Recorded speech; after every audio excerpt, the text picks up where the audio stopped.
Okay, in this video, we're going to continue talking about quadratics and looking at factoring polynomials. So there's a few things we need to ask ourselves, like what are factors?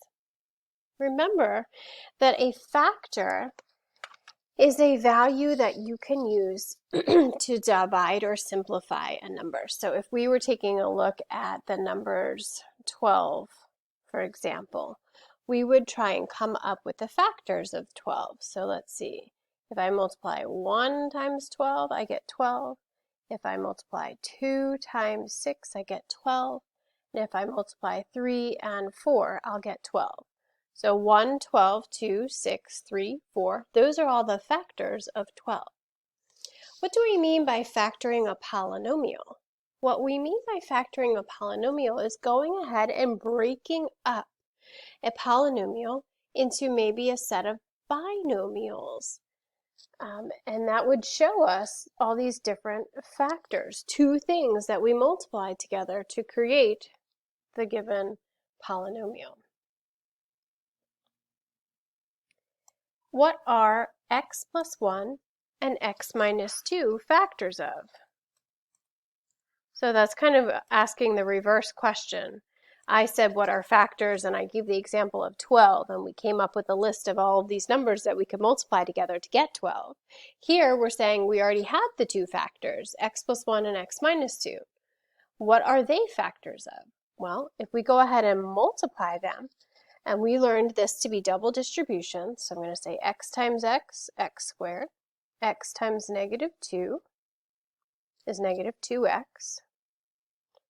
I'm going to continue and do 1 times x. And I'm going to do 1 times negative 2.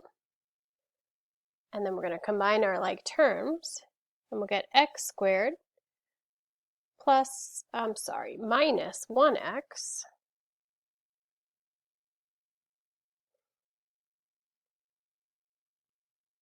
And then minus 2. This is a trinomial. These are the two factors that make up that trinomial.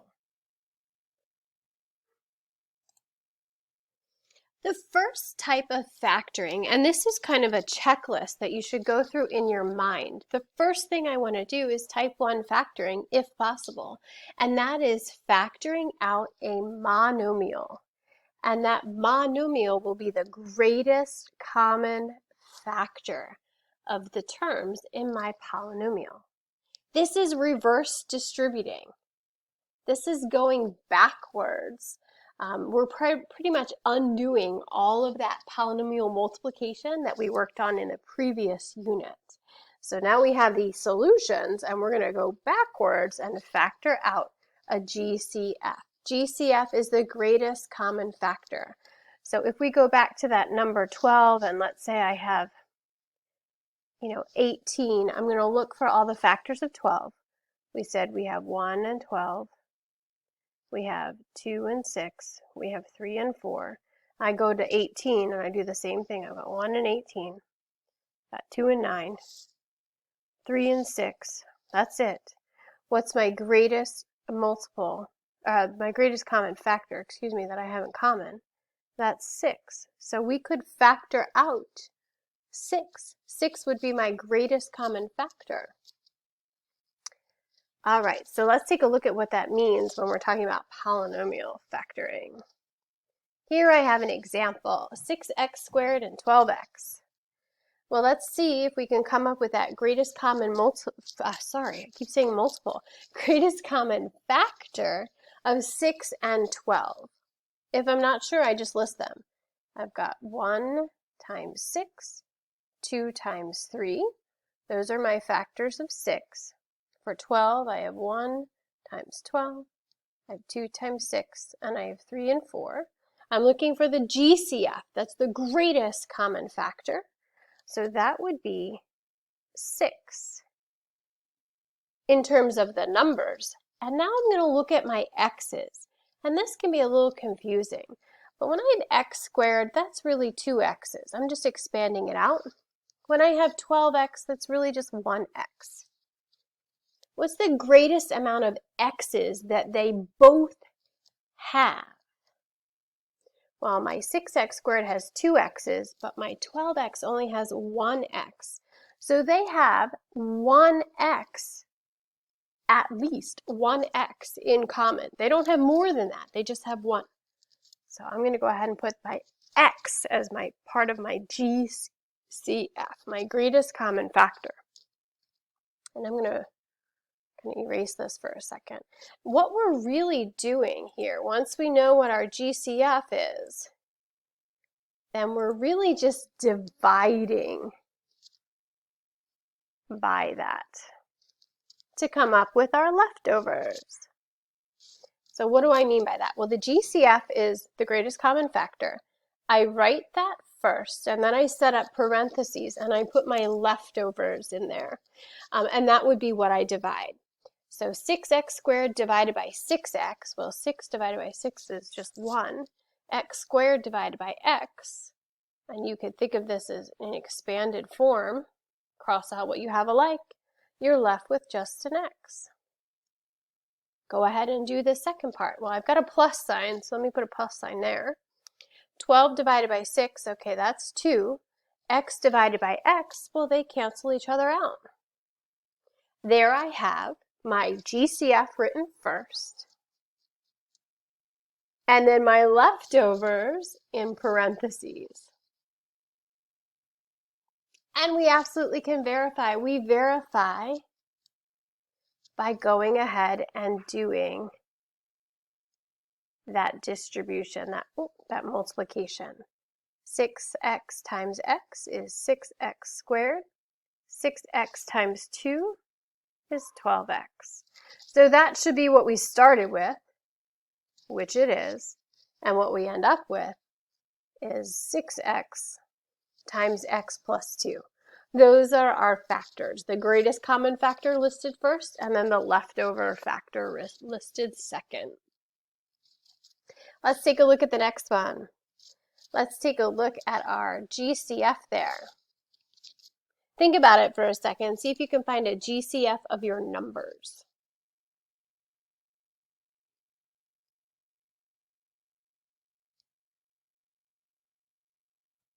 You can go ahead and write all your factors out and then look for the greatest common factor. But you'll see that our GCF in this case is 6. That's the number that they have in common. Do they have any variables in common? I have an x, I have a y. Are there any in common there? No. So in this case, my GCF is just a number. I write that first, and then I set up parentheses, divide each term by 6 to write my leftovers. Well, 12x divided by 6 is going to be 2x, plus sign, which comes from right there. 42 divided by 6 is 7y. We go ahead and verify, which just means redistribute. Check your work. I love factoring because you can always check, just like solving an equation. You can check to see if you got it right. 6 times 2 is 12. Apply the x, plus sign. Oh, maybe not. There we go. Plus sign, 6 times 7, 42y. So that worked out. Let's take a look at the last one on this page. We've got 4x to the 4th and 24x to the 3rd. Well, I'm looking for my GCF of 4 and 24. My GCF there is going to be 4. And now I look at my x's. Well, this guy has 4 x's. This guy only has 3. How many do they have in common? They each have at least 3. So I'm going to put x cubed as part of my GCF. I write that first. That's one factor. And I set up parentheses for my leftovers. And my leftovers come from dividing with 4x cubed. My 4's cancel out. I have x to the 4th over x to the 3rd. Well, I can take out 3 x's, so I'm just left with 1x. Plus sign, which comes from here. 24 divided by 4 is 6. X cubed divided by x cubed, they cancel each other out, and there I have it. I've got my greatest common factor and my leftover factor.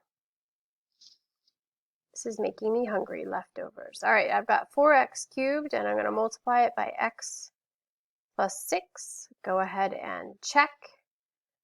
4x to the 4 plus 24x cubed.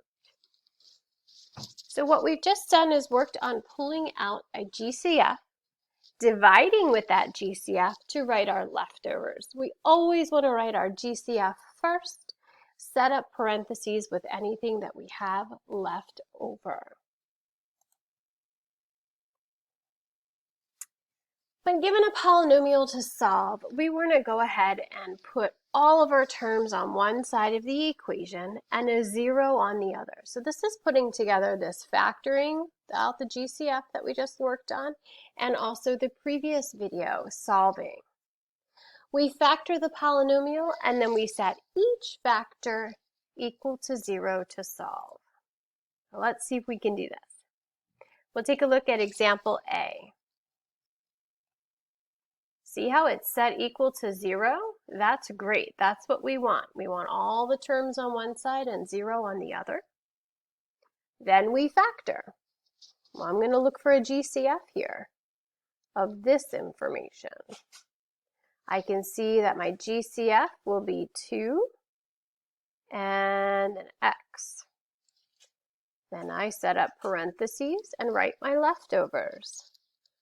2x squared divided by 2x is going to give me an x here, plus sign, which comes from there. 8x divided by 2x is just 4. We're going to set both factors equal to 0. So we set 2x equal to 0. We also set x plus 4 equal to 0. So you did the factoring, that's this step. And now additionally it says, hey, go ahead and solve it. So we're going to solve each of these little equations. Divide by 2.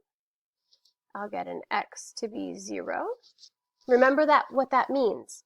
That means this is where our graph crosses the x-axis. This is a solution or an x-intercept. Solve that second one. We'll get x equals -4.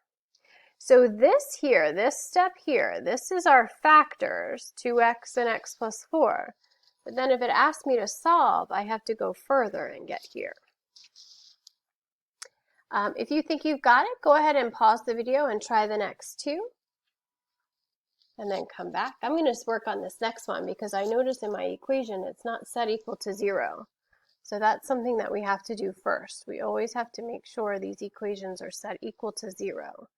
So I'm going to subtract 21y on both sides. And my new equation will be 9y squared minus 21y equals 0. Now it's just like this one, where I've got my equation set equal to 0. Now we factor, and we pull out our GCF. Our GCF here, I think, is just going to be 3y. And then I write my leftovers. 9 divided by 3 is 3. Y squared divided by y is y. Minus sign, which comes from here.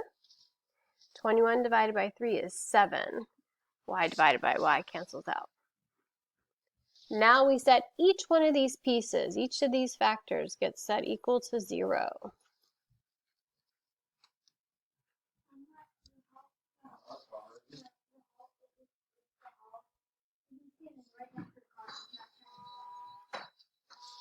And I'm going to do the other one.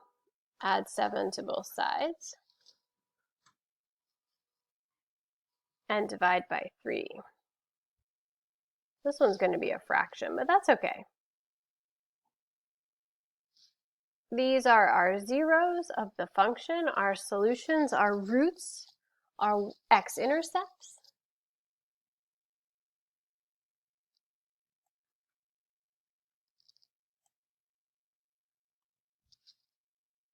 Check out letter C, and then pause the video to work on the others. And check out your You Try answers here with all of the work.